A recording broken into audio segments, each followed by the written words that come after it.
a pleasure to have Joe Seamons and Ben Hunter in the Roadhouse. It's great to be here.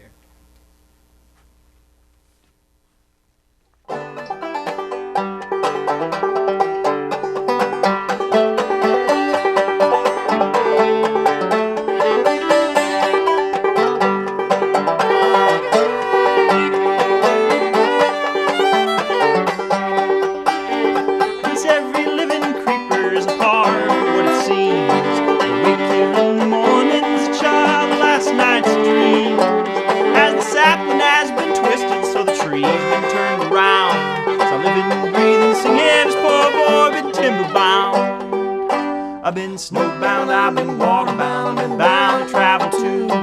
Binding in the bands of love and loved in a time or two. I've been bonded to the firmament, I've been bound to love the blues. Swear to God, my friends, the times I've been timberbound like you. There seems to be a gap or so I won't go into here. No, there was a sunrise, World War II's in the air. But I carry still the name I bore, some few that I was called. Great at night, a child of mine might bear no name at all. I've been snowbound, I've been waterbound, I've been bound to travel too.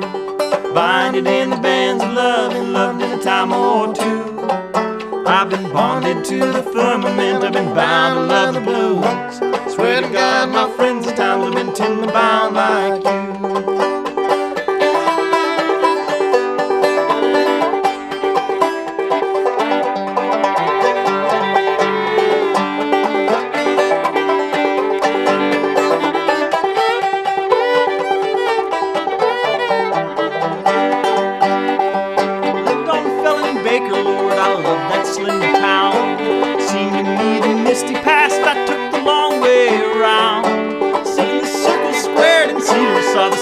Spiraling round, so waited by the carriage with my mind on Timberbound.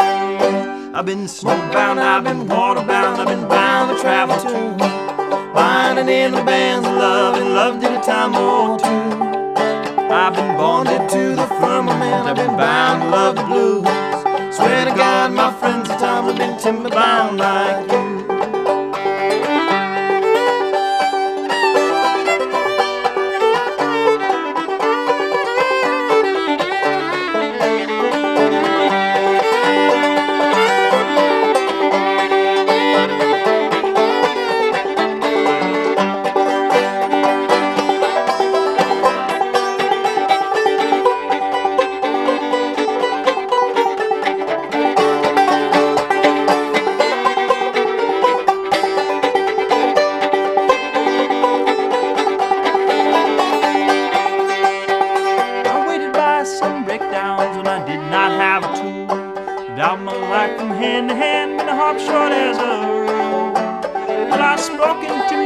Should I listen to the blues?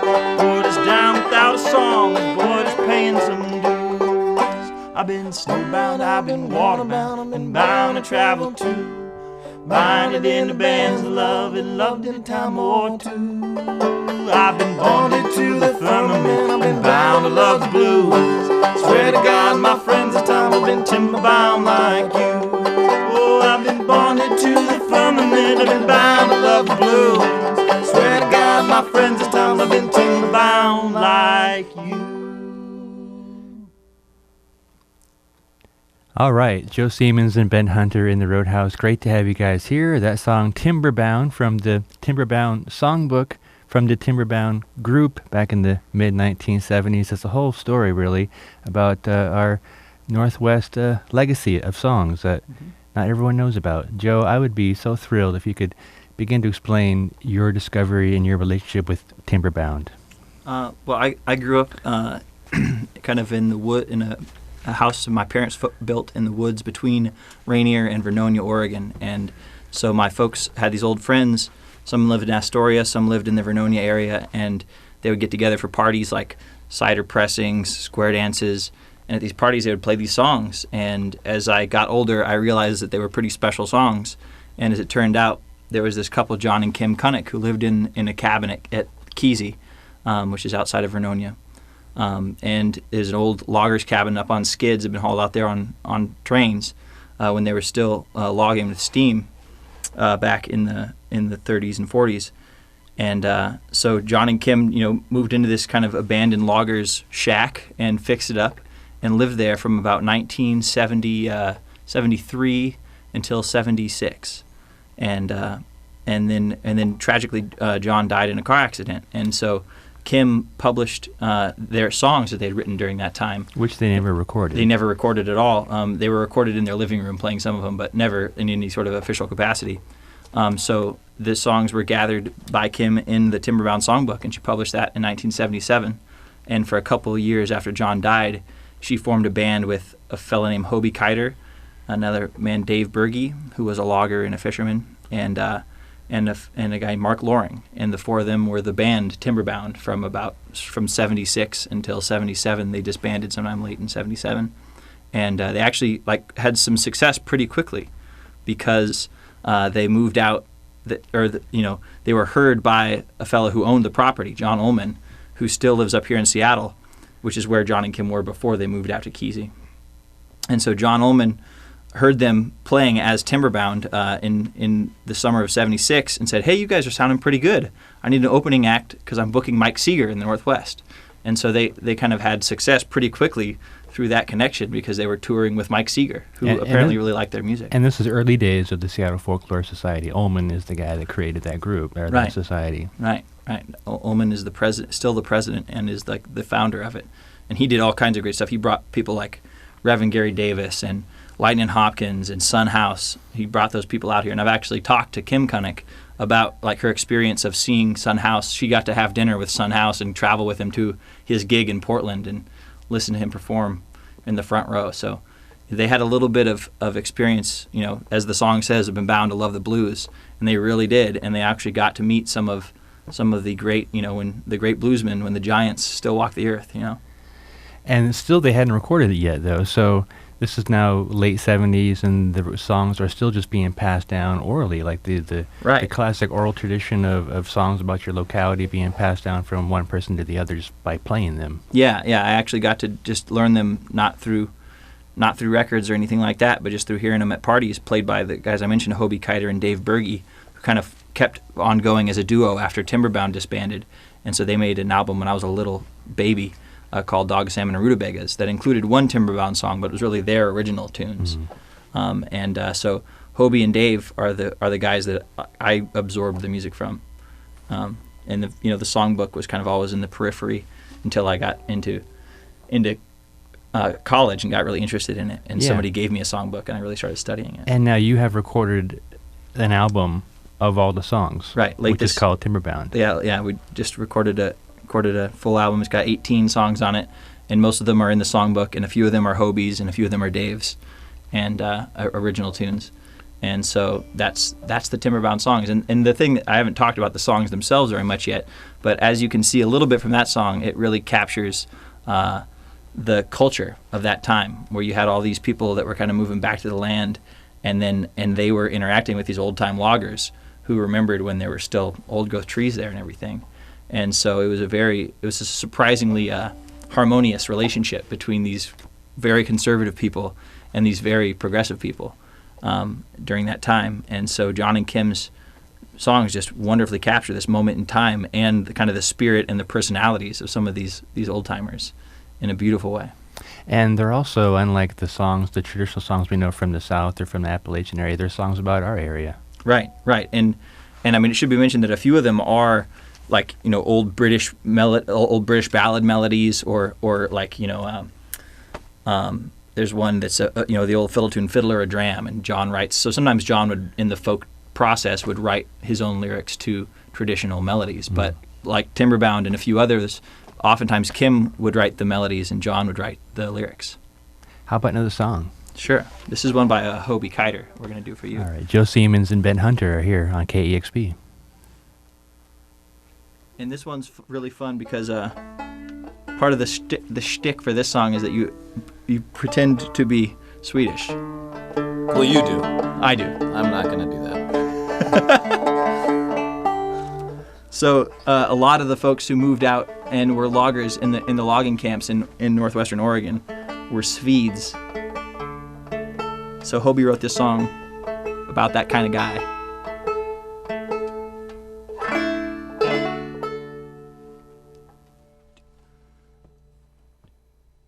Yeah, sure, my name is Ollie Olsen, I'm a Swede. And I was not cursed with laziness nor greed. And it is true as the stars are above. 'Twas in a logging camp that I fell in love. I was a saw filer off on the line. And you know I learned to sharpen saws mighty fine. What was a 4-hour pull once upon became a 15-minute job when I signed on. And yeah, I tried out my hand at tree falling for a while, but that would have been the death of me. I hightailed it back into camp with a smile, signed on to work with Nellie McGee. She was a grand old girl, Miss Nellie McGee. And you know her cooking, it was all as fine by me. She piled 'em high and she baked her biscuits brown, and a sight more pleasing than any down in town. Yeah, I remember the times I cut Sveet Vood for her to fetch me a favor or two. I'd go out and find me that old Douglas fir, good trade in stock, it pitched the whole way through.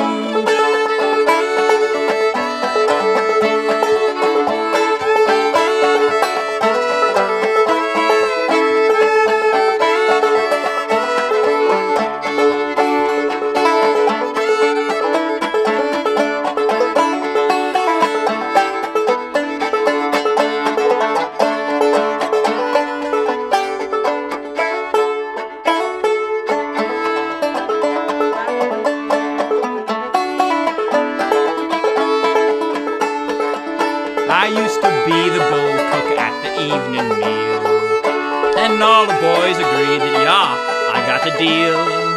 Hurry up and firewood come easy to me, to spend an evening with Nellie McGee. And you know I asked her many times to be my wife, so we could settle down and home guard it for life. Why would I marry, she would always say to me, then this whole logging show depends on me. Yeah, she could swear like a mule skinner stuck in the mud, and make the air turn blue. And when that certain notion crept into her blood, let down her hair and her suspenders too.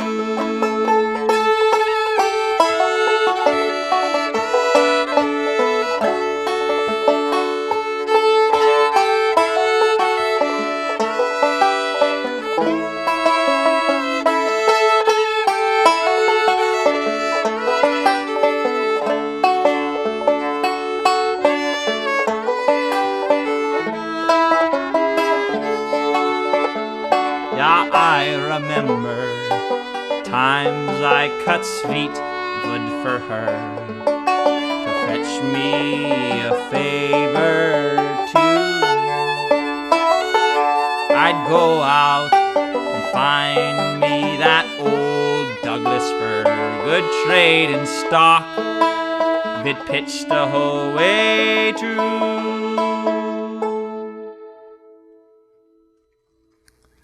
All right, Sveet Vood by Vood. Joe Seamons and Ben Hunter. Joe, you're living in Portland now. Ben, you're in Seattle in the Columbia City area. That's right.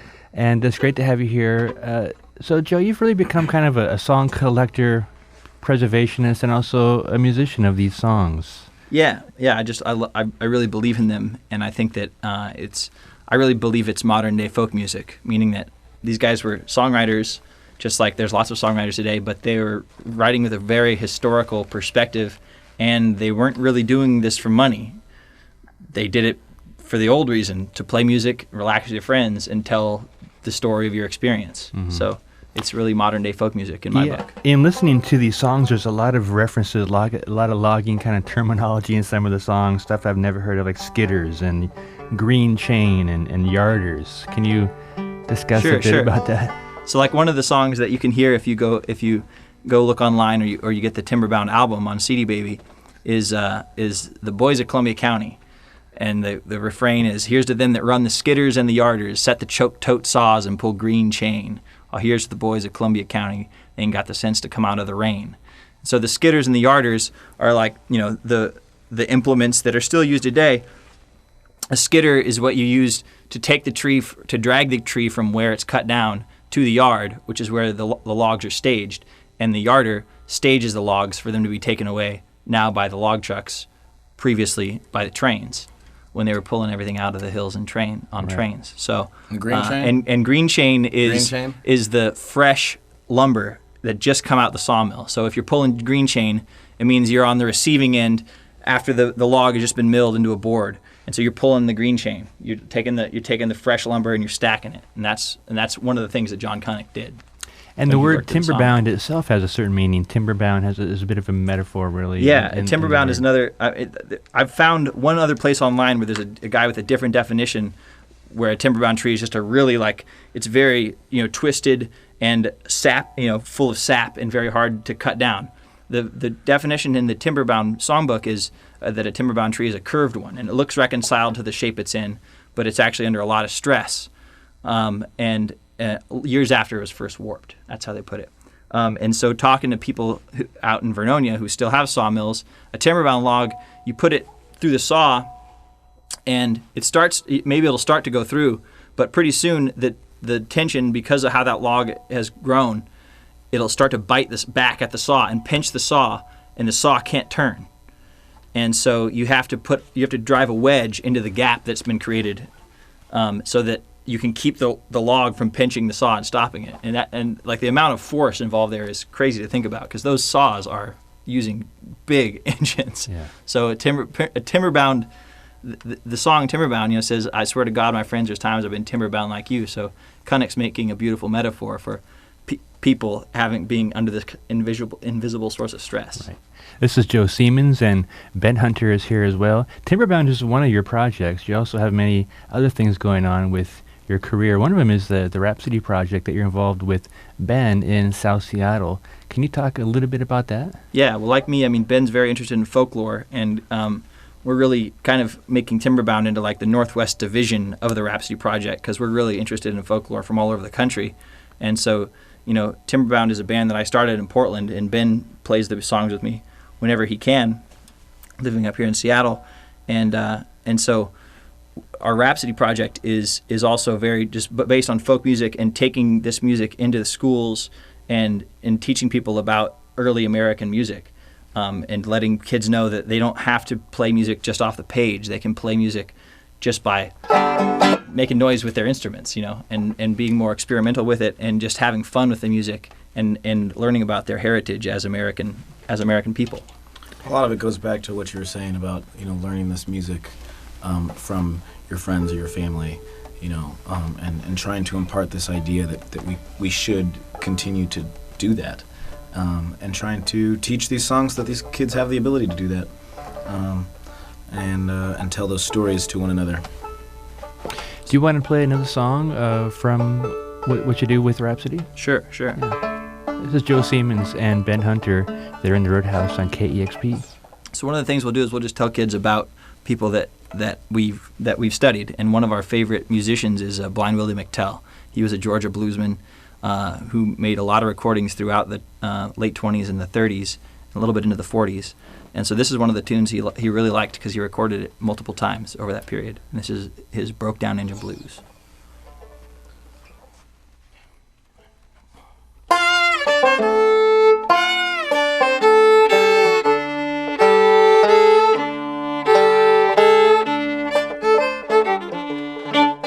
You're like a broke down engine, ain't got no driving wheel. Just like a broke down engine, ain't got no driving wheel. I've been down and lonesome, you know how a poor man feels. Been shooting craps and gambling, honey, and I done got broke.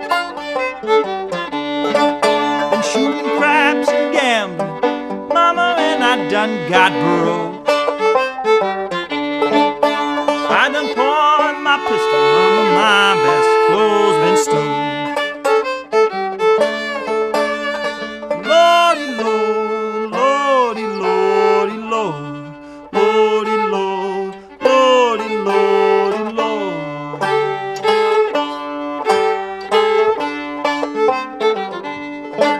I went down to the praying ground and dropped on bended knees. I went down to the praying ground and dropped on bended knee. I ain't crying for a living, Lordy, give me back my good girl, please. Lord, just give me back my good girl, I won't worry you no more. Lord, just give me back my baby, I won't worry you no more. You ain't gotta put her in my house, Lord, just lead her to my front door. Lordy, Lord, Lordy, Lordy, Lord, Lordy, Lord, Lordy, Lordy, Lord.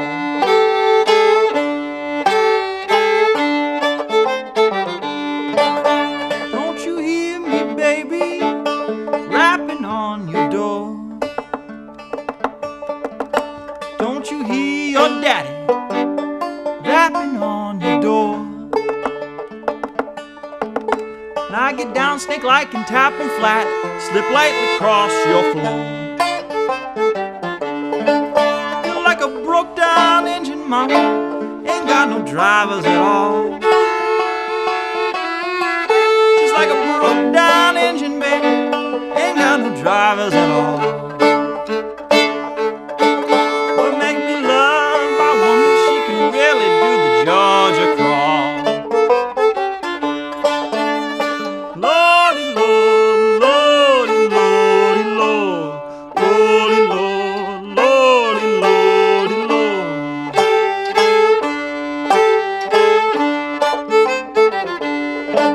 Feels like a broke down engine, Lordy, ain't got no whistles or bells. Feels like a broke down engine, Lordy, ain't got no whistles or bells. Must be a real fly mama, drive away daddy's weeping spells. Won't be back no more, baby.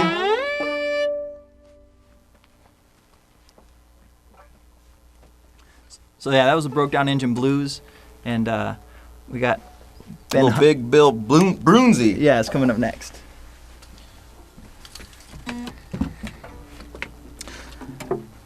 This song's called Long Tall Mama. Except I'm a pretty short man, so I'll just leave it at that.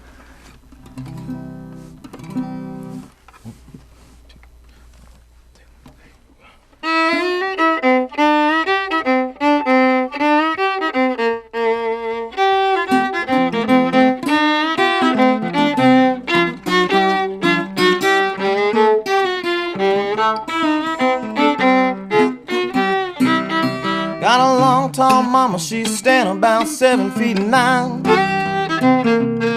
Got a long tall mama, she's standing about 7 feet 9. And when she get loving, holla, Papa, won't you take your time? Oh, when she get to loving, she sure can do her stuff. Said when she get loving, she sure can do her stuff. She squeezed me so tight, holla, Mama, Lordy, that's enough.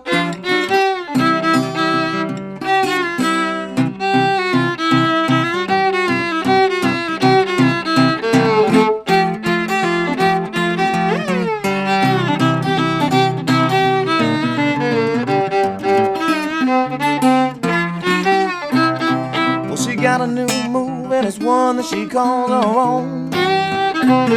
Said she got a new move and it's one that she calls her own.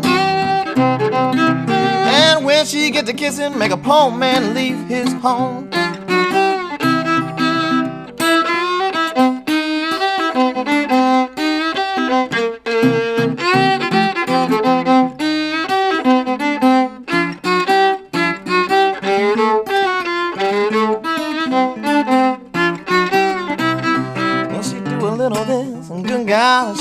little that. Yes, she do. Said she'd do a little this, and Lord, she'd do a little that.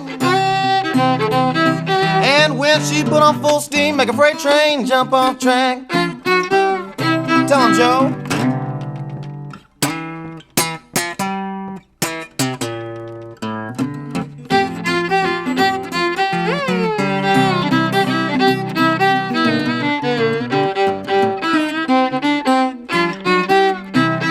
Well, she's long and tall and handsome, sweet as she can be. Said she's long and tall and handsome, sweet as she can be.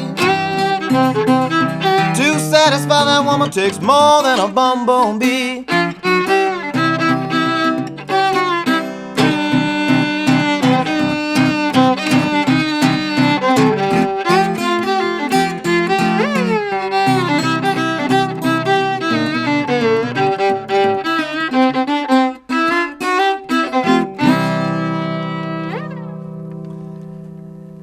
All right, Ben Hunter and Joe Seamons are here in the Roadhouse.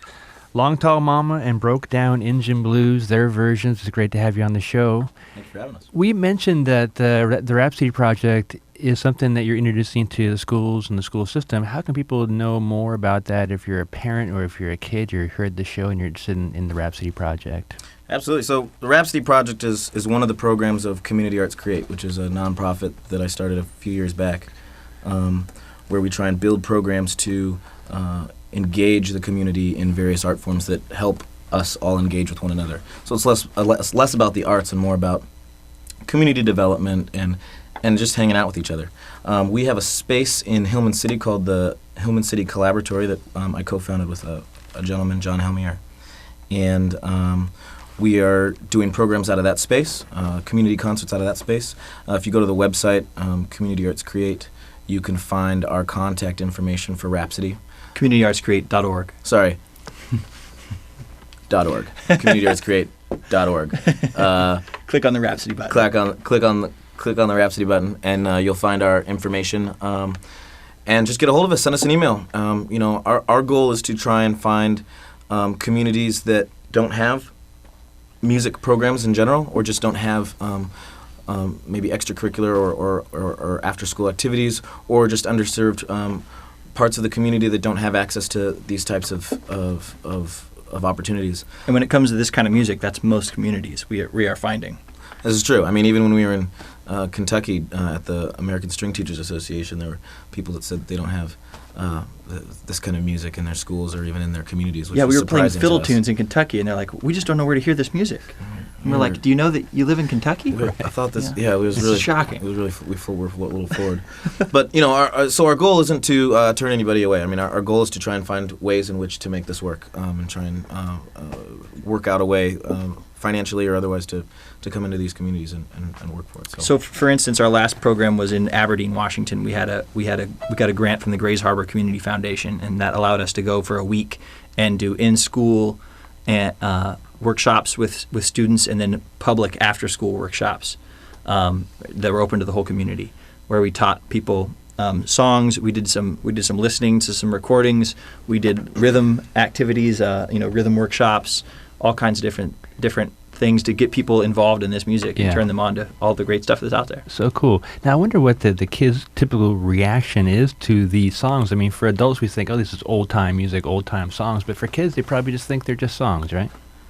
Sometimes. I mean, sometimes these kids get really into it. I mean, the first time we did this program was at Washington Middle School, and we were working with like 150 kids an hour. It was like six or 700 kids a day. So it was really giant, and that was really hard to work with. And some kids really appreciated it, and some kids didn't really care for it that much, which is, I mean, that's how it is. That's it for people, yeah. But, when we were in Aberdeen, we were working at the Grays Harbor University, we were working at a couple high schools, we were working at an alternative high school, and then these public workshops. And I would say 80 to 90% of the people generally were into it in some capacity or another, because the music is fun. I mean, if you can loosen yourself up to it and just kind of forget about messing up or playing the wrong note or not doing this or that, you can have a lot of fun with it. And if you can kind of just break down that barrier for people, I think generally the response is pretty positive. Yeah. The best example is like people who you'll talk to people who well, I don't really play music. I kind of tried when I was a kid. What did you do? Oh, I took piano lessons, right? And they took piano lessons in kind of on the European model, learning to read music, playing Twinkle, Twinkle, Little Star. And like nobody just, like somebody had taught them just a boogie-woogie bass line or something, maybe they would have stuck with it. But, it's like people have a rigid idea about what, like, they're worried they're going to mess up or they're worried about something. And there's like this anxiety that enters into playing music, which we're trying to combat with the Rhapsody program. Cool. We want people to have fun with it. Cut loose is the whole message. Yeah, sounds like great stuff. This is Joe Seamons and Ben Hunter on KEXP. Let's bring it back to Timberbound for the last song. Okay. We're doing this special show about the logging heritage of the Northwest for the entire program, and it's great to have you here. Can you sing us another Timberbound song and maybe explain what it is? Yeah, this is... It's definitely not a Timberbound-y song. Well, it's not a logging song specifically, but it's kind of like a fusion of the two, because this is a song John and Kim, as we said, didn't record in a studio, didn't release an album, but they were recorded by their friend Alan Wax in their living room one day out there in their cabin.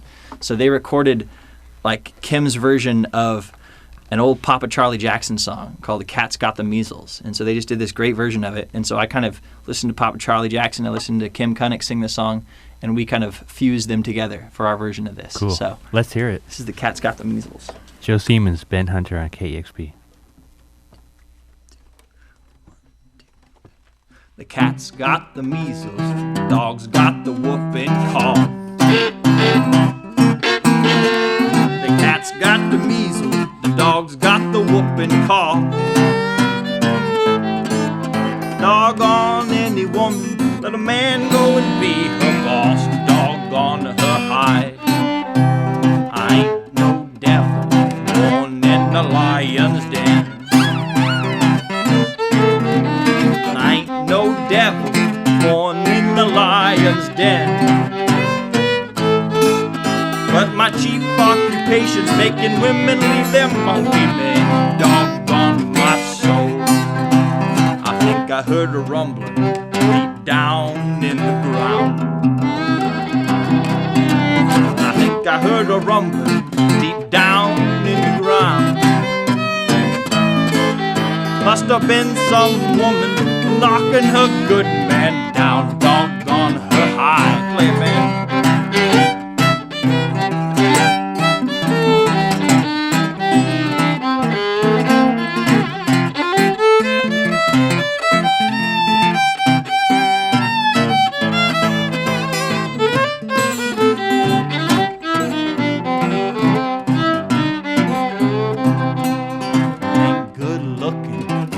Don't shine like pearls. I ain't good looking, my teeth don't shine like pearls. But I do hard work in this pig iron world. Doggone my soul, I said the cat's got the measles, the dog's got the whooping cough.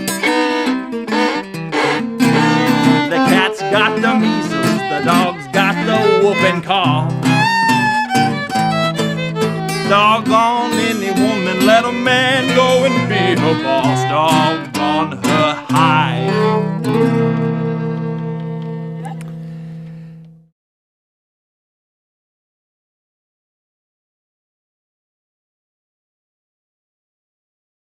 Discover new music at listener-powered KEXP.org.